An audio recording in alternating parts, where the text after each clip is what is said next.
Here we go. Antonio Cornelius versus the state. And right off the bat, we're already in plea deal territory. Forget the TV drama of a long trial.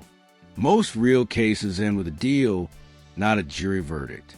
But that doesn't mean it's simple.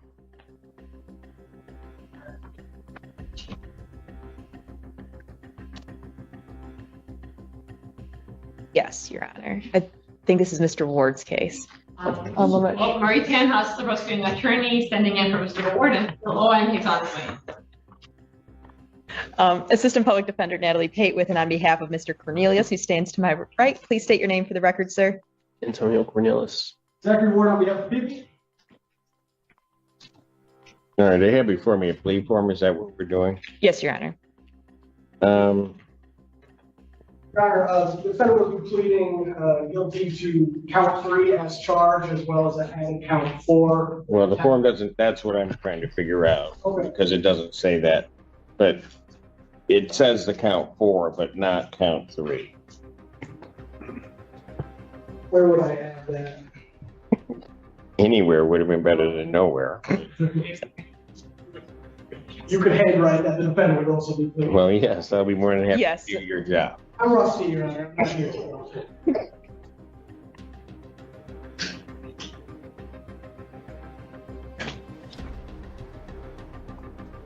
All right. It's the court's understanding that the plea agreement form that the defendant is going to be pleading to guilty to the stated count 3 of malicious destruction of personal property, 200 to 1,000, the 1-year offense, and also an added count 4 of attempted resisting and obstructing the 1-year offense. Upon a successful plea to those charges, counts 1 and 2 would be dismissed.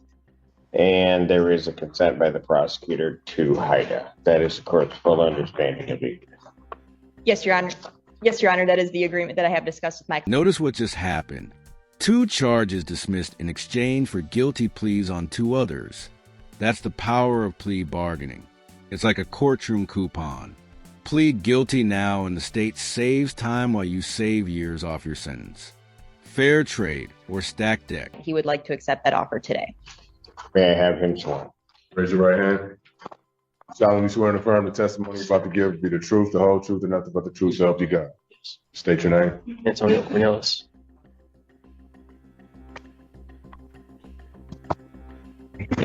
Stated his name. Sure. All right. Sir, it is this court's understanding that you're going to be pleading guilty to 2 misdemeanor charges. Is that your understanding? No. Is that your understanding? Is that your understanding, Mr. Cornelius?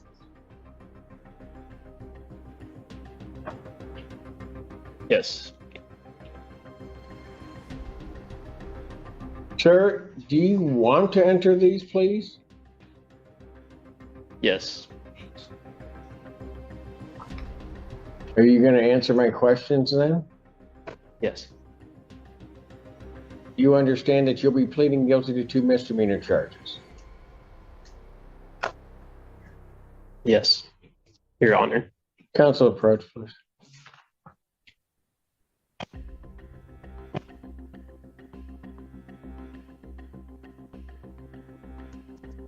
Record should reflect that we've had a bench conference in the Cornelius matter. I'm going to pass the matter briefly, let him have a conversation with counsel, and then let us know when you're ready and call you back up. Thank you, Your Honor.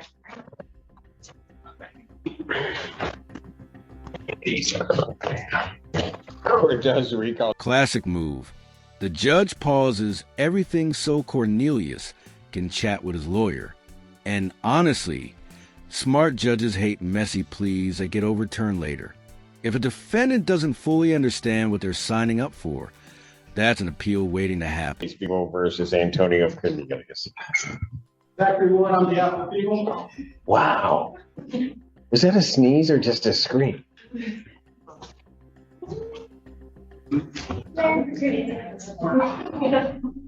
That hurt my ears. Assistant Public Defender Natalie Pate with and on behalf of Mr. Cornelius, he stands to my right. Please state your name for the record, sir. Antonio Cornelius. All right, and I have had him sworn. And so we were in the middle of a plea, and sir, My understanding is that you wanted to take advantage of this plea offer. Is that correct? Yes, Your Honor. All right.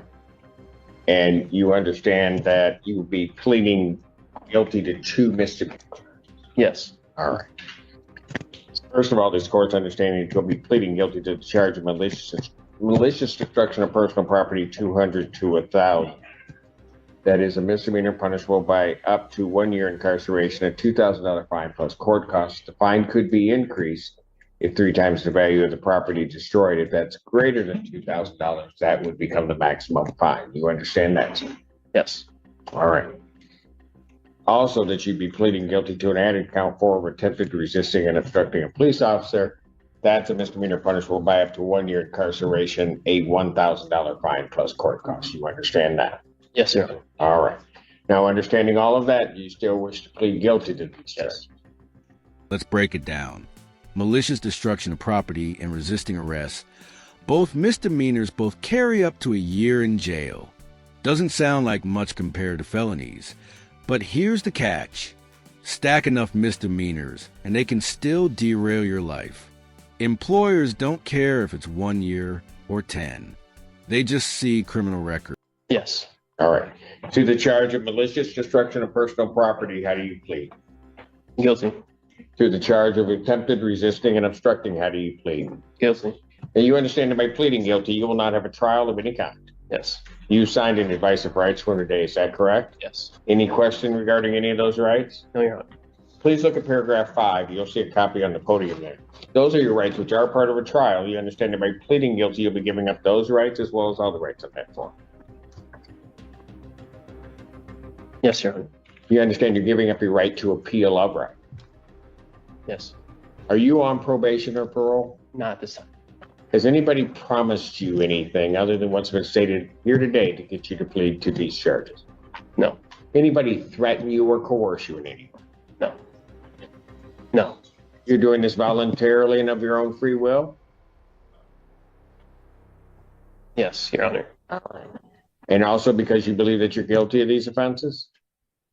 Yes, Your Honor. On the date of March 5th, 2025, at the location of 2281 Bonesteel Boulevard, City of Ann Arbor, Washtenaw County, State of Michigan. What did you do regarding the personal property of a Jonathan West? Broke someone's headphones without permission. Pardon? Broke somebody's headphones without permission. Okay, so you got their headphones? And there it is. The big confession, not theft, not an accident. He flat out snapped someone's headphones in half. Over $200 worth, which legally bumps it into a higher bracket. Funny how something as small as headphones can spiral into a full-blown court case. Ever lost your temper over something that cost you way more than it was worth? When you say you broke them, what did you do? Attempted to snap them in half. Attempted to break them. Just break them? Yeah. Okay.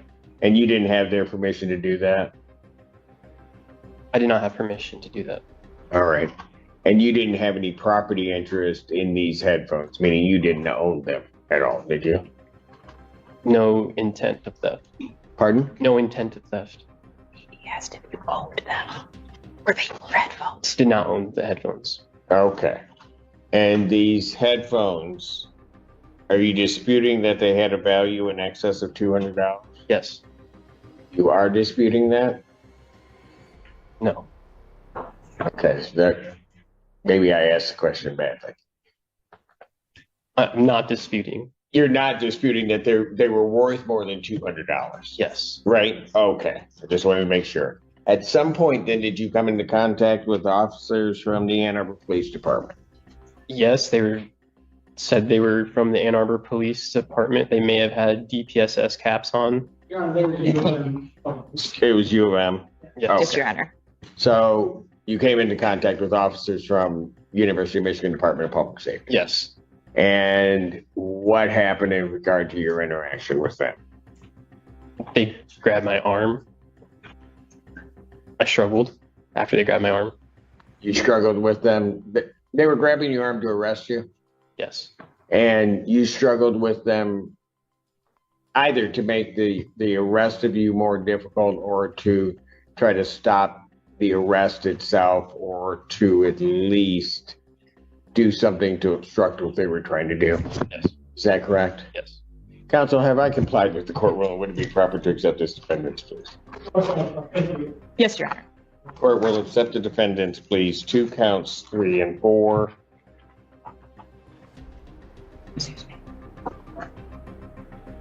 Counts 1 and 2 are dismissed. Pre-sentence investigation and report is ordered at 15th District Court probation. Sentencing will be June 3rd at 9 a.m. before Judge Valvo. June 3rd, 2025, 9 a.m. before Judge Valvo. Bond will continue. So here's where we land. Guilty plea locked in. Sentencing scheduled. Now, the real suspense is June 3rd. What kind of punishment will the judge hand down? This is where background, attitude, and even courtroom behavior come back to haunt or help you.